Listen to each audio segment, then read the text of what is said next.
মুসলিম বিজ্ঞানীদের মধ্যে অন্যতম এক নক্ষত্রের নাম ইবনে সিনা।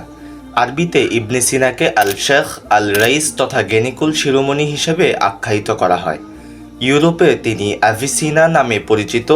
হিব্রু ভাষায় তার নাম আবেন সিনা, আরবে তার পুরো নাম আবু আলী হুসাইন ইবনে আবদুল্লাহ আল হাসান ইবনে আলী ইবনে সিনা। ইবনে সিনা শারাফ আল মুলক, হুজ্জাত আল হক, শেখ আল রাইস ইত্যাদি নামেও পরিচিত ছিলেন। ইবনে সিনা প্রথম চিকিৎসক যিনি অস্ত্রোপচারে অবস্করণ প্রক্রিয়া ব্যবহার করেন।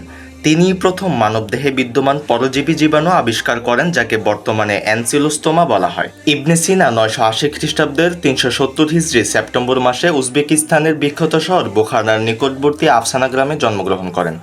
তার পিতার নাম আবদুল্লাহ এবং মাতার নাম সিতারা বিবি। তার চিকিৎসা শাস্ত্রে অবদান এতটাই গুরুত্বপূর্ণ যে প্রায় 18 শতকের শেষ পর্যন্ত প্রায় 700 বছর ধরে তার লিখিত বইগুলো অক্সফোর্ড, ক্যামব্রিজ সহ ইউরোপের নামিদামি বিশ্ববিদ্যালয়গুলোতে গুরুত্ব সহকারে পড়ানো হতো। ইবনে সিনা 22 বছর বয়সে চিকিৎসা বিষয়ে কানুন নামক একটি গ্রন্থ রচনা করেন। এটি ছিল চিকিৎসা শাস্ত্রের একটি গুরুত্বপূর্ণ উৎস। এই গ্রন্থটি 10টি বিদেশি ভাষায় অনুদিত হয়। পঞ্চদশ শতকে 16 বার এবং ষোড়শ শতকে 20 বার ল্যাটিন ভাষায় এটির পুনর্মুদ্রণ করা হয়। পঞ্চদশ শতকের শেষ পর্যন্ত ইউরোপের বিভিন্ন বিশ্ববিদ্যালয়ে এটির পাঠদান করা হতো। ইবনে সিনা বিভিন্ন ইসলামী দেশে ভ্রমণ করেন, এটা তার অভিজ্ঞতা ও জ্ঞানকে সমৃদ্ধ করেছে। অনুরূপভাবে তিনি রাজনৈতিক জীবনে অংশগ্রহণ করেছেন। তিনি দুবার মন্ত্রিত্বের পদে অধিষ্ঠিত হন। তার রাজনৈতিক জীবন ক্লেশমুক্ত ছিল না। তিনি কারাবরণ করেন এবং হত্যার হুমকি পান। ইবনে সিনা কোনো জ্ঞানগত সমস্যার সম্মুখীন হলে বারবার মসজিদে গমন করতেন এবং আল্লাহর নিকট কঠিনকে সহজ করার আবেদন জানিয়ে সালাত আদায় করতেন।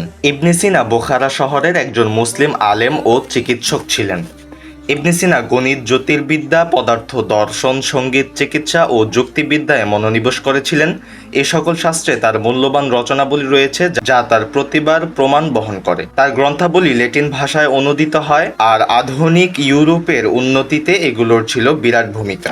ইবনে সিনা বর্তমান ইরানে অবস্থিত হামাদান শহরে 427 হিজরিতে ইন্তেকাল করেন।